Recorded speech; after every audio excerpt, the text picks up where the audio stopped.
Hello friends, कैसे हैं आप लोग। उम्मीद है कि आप अच्छे होंगे, बहुत अच्छे से पढ़ाई चल रही होगी।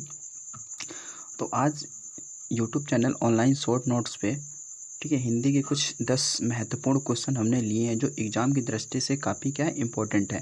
ठीक है, आपकी डिमांड थी कि सर वीडियो आप डालिए डालिए, तो इसी की वजह से हमने क्या किया है कि कुछ निर्णय लिया है कि यूट्यूब चैनल पर वीडियो डालना मैंने शुरू किया है। ठीक है, तो ये मेरी पहली वीडियो होगी यूट्यूब चैनल पर, और ख़ासकर एजुकेशनल पर्पज़ से। ठीक है, तो एजुकेशन संबंधित ये मेरी पहली वीडियो होगी।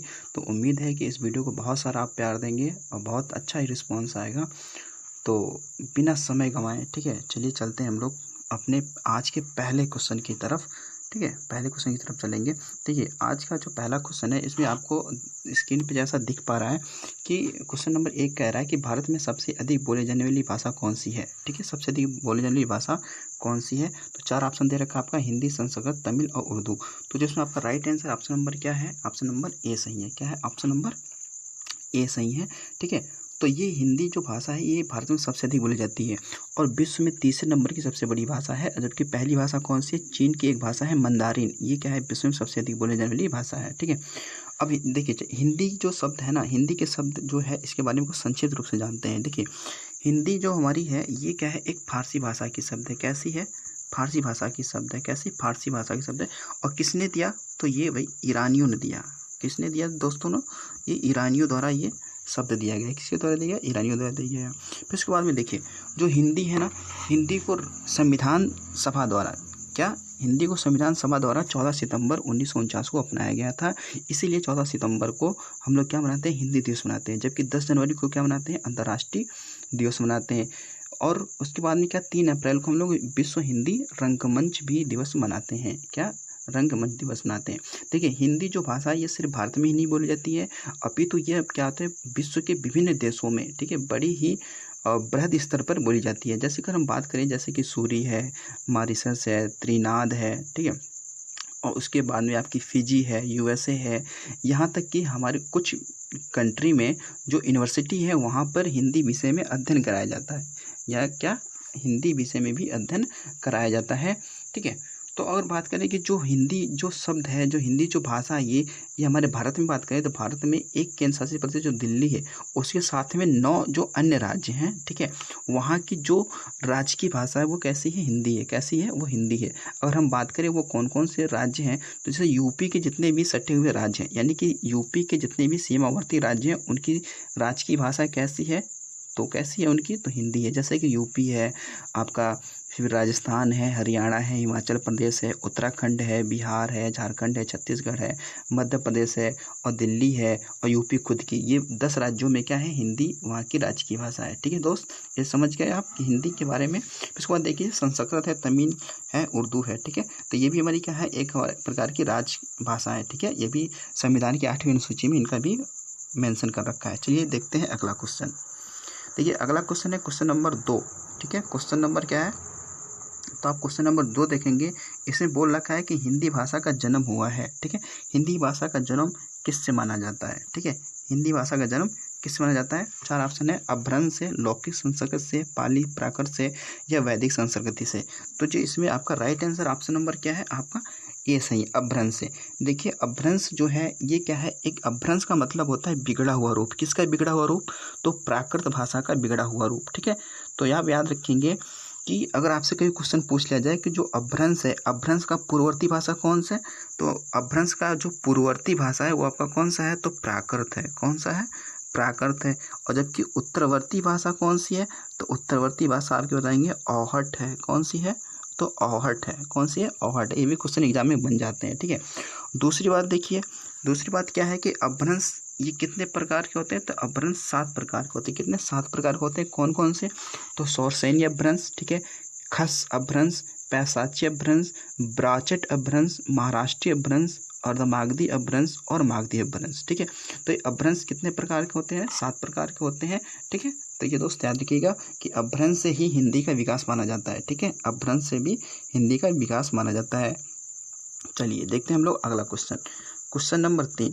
क्वेश्चन नंबर 3 क्या कह रहा है कि हिंदी की विशिष्ट बोली ब्रज किस रूप में सबसे अधिक प्रसिद्ध है। ठीक है, तो 4 ऑप्शन है, राजभाषा, तकनीकी भाषा, राष्ट्रभाषा और काव्य भाषा।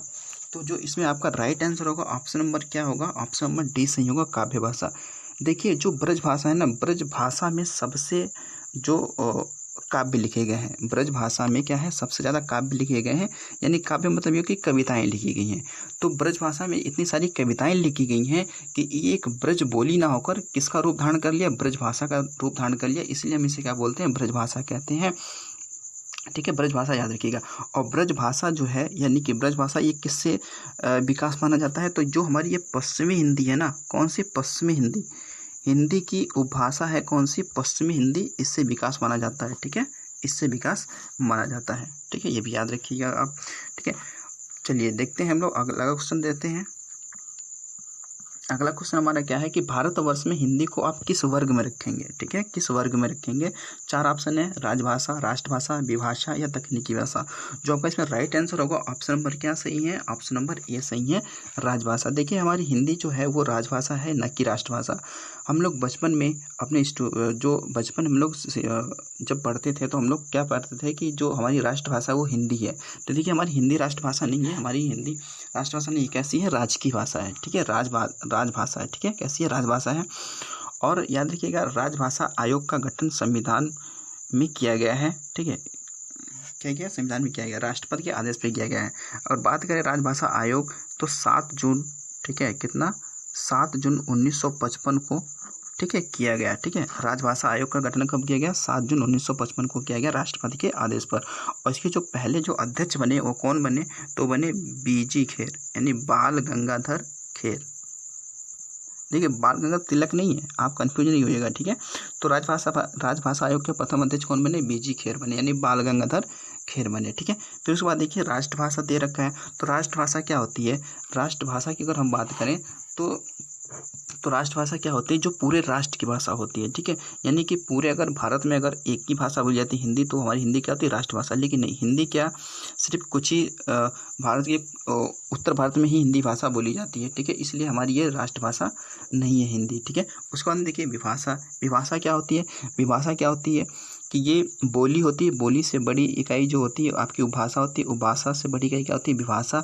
और विभाषा से बड़ी इकाई होती है परिनिष्ठित भाषा, और परिनिष्ठित भाषा से बड़ी इकाई होती है आपकी राजकीय भाषा। ठीक है, यानी कि राजभाषा, यानी उससे बड़ी इकाई होती है राष्ट्रभाषा। ठीक है, तो विभाषा जो होता है, ये विभाषा एक यूनिट होती है भाषा की। ठीक है, इसमें क्या होती है, साहित्यिक रचनाएं होती हैं जो एक प्रांत में बोली जाती हैं या उपप्रांत में बोली जाती हैं। ठीक है, तो ये विभाषा होती है। तकनीकी भाषा क्या होती है, जो तकनीकी क्षेत्र में प्रयोग की जाती है। चलिए देखते हैं हम लोग अगला क्वेश्चन। तो अगला क्वेश्चन हमारा क्या होगा, क्वेश्चन नंबर 5।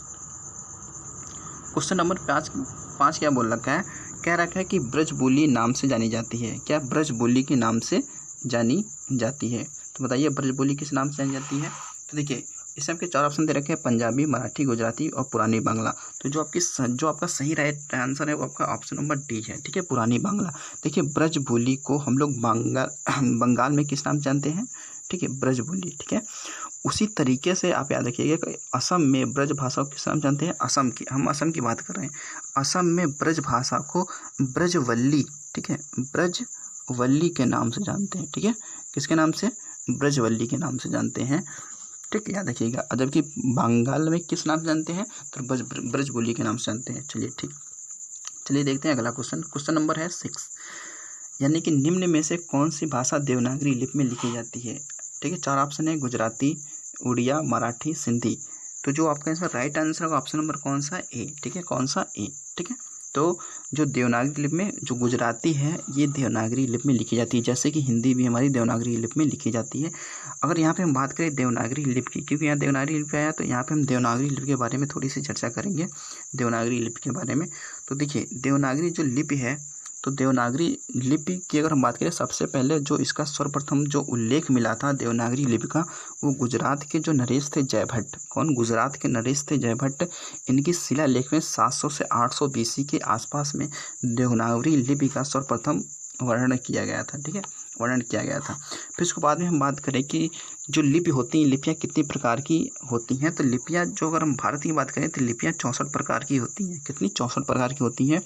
ये हमें स्रोत कहाँ से मिलता है, तो बौद्ध धर्म का एक ग्रंथ है, ठीक है, ललित विस्तर, ठीक है, कौन सा? ललित विस्तर।